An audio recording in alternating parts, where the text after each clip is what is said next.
سورہ انفطار جا کر دیکھیے گا، اللہ کہتا ہے یا ایھا الانسان ما غرک بربک الکریم الذی خلقک فسواک فعدلک فی ای صورۃ ما شاء رکبک۔ اے انسان تجھے کس چیز نے اپنے اس کریم پروردگار کے سامنے مغرور بنا دیا؟ تیری یہ جرأت ہو گئی کہ اب اللہ کے سامنے اکڑنے لگا۔ کون اللہ؟ الذی خلقک، یاد کر وہ جس نے تجھے خلق کیا تھا، تجھے یہاں تک پہنچایا اللہ نے۔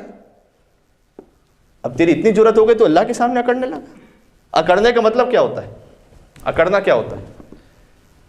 علماء اخلاق یہ کہتے ہیں کہ جب بھی انسان کوئی گناہ کرتا ہے جان بوجھ کر، ٹھیک ہے، اس حد تک وہ اللہ کے سامنے اکڑ رہا ہوتا ہے، کہتا ہے پروردگار تیرا حکم نہیں مانوں گا، اپنے نفس کا حکم مانوں گا، اپنے نفس کی خواہش مانوں گا۔ یہ اللہ کے سامنے اکڑنا، ٹھیک ہے۔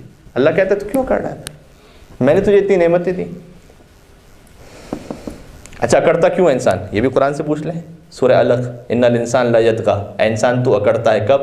ان رآہ استغنی، جب اپنے آپ کو بے نیاز سمجھتا ہے، جب تجھے اللہ کی ضرورت نہیں رہتی تو، جب تو یہ سمجھتا ہے نا کہ اب میں خود اکیلا، بس مجھے کسی کی ضرورت نہیں ہے، میں کسی کا محتاج نہیں ہوں، اللہ کہتا ہے اس وقت تو اکڑنا شروع کرتا ہے۔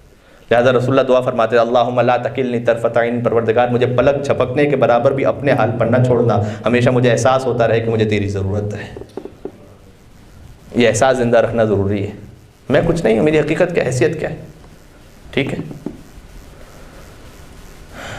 میری مائیں بہنیں جو سن رہی ہیں، اگر حجاب کے ساتھ گھر سے باہر نہ نکلیں، یہ اللہ کے سامنے اکڑنا ہے۔ ہم جانتے کہ اللہ کا حکم کیا ہے، اللہ نے جو نعمتیں عطا کی ہیں، کہا نہیں میری مرضی ہے۔ اس حد میں اللہ کے سامنے، اللہ، علماء اخلاق کیا کہتے ہیں، یعنی ہم نے اپنے نفس کو اللہ کا شریک بنا لیا، اللہ کی بات نہیں مانی، اپنے نفس کی بات مانی، یعنی دو خدا ہو گئے، ایک اللہ اور ایک میرا نفس۔ اور ہمارے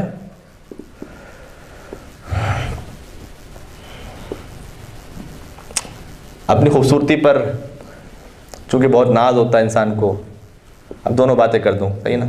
آپ کو خوش کرنے کے لیے خالی انہیں سناتا رہوں تو یہ اچھا نہیں، تھوڑا سا داڑھی کی بھی بات بھی کر لیتے ہیں، صحیح نا؟ مولانا I'm too hot, I'm too beautiful, I can't have beard، اچھا نہیں لگتا یہ۔ شہزادہ علی اکبر کو آپ مانتے ہیں نہیں مانتے ہیں؟ ٹھیک ہے نا؟ ان کی زیارت پڑھتے ہیں نہیں پڑھتے؟ سنیے گا، اے نوجوان دوست، وہ دین نہیں جس دین میں عمل پہ کامل یقین نہیں، اکبر کے ریش تھی تجھے داڑھی ہے ناگوار، لیلا کے چاند سے تو زیادہ حسین نہیں۔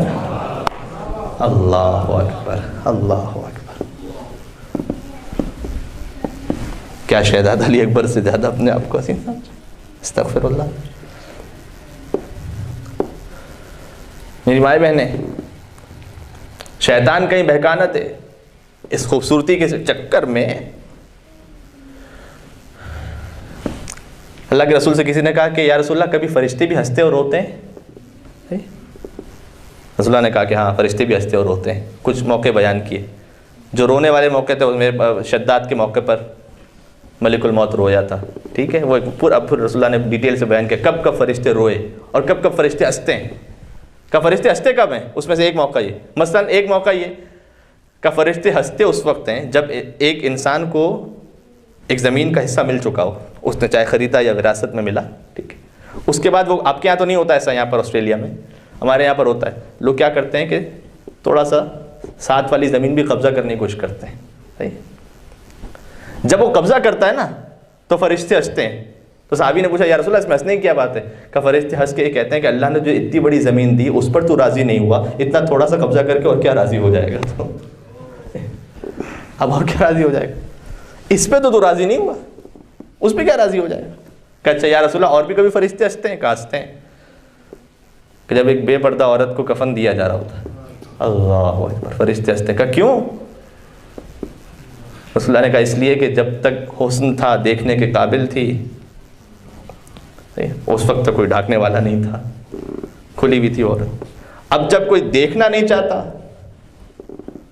اس لیے کہ جب آپ قیمتی چیز ہوتی ہے اسے سنبھال کے رکھتے ہیں، آپ کسی کو انٹرسٹ نہیں رہا تو وہ بے پردہ عورت جس نے کبھی زندگی میں حجاب نہ کیا ہو، جب اسے کفن دیا جا رہا ہوتا ہے تو فرشتے ہنستے ہیں۔ اب اس کے حجاب کا موقع آ گیا ہے. برحمتك يا أرحم الراحمين وصلى الله على محمد وآله الطاهرين.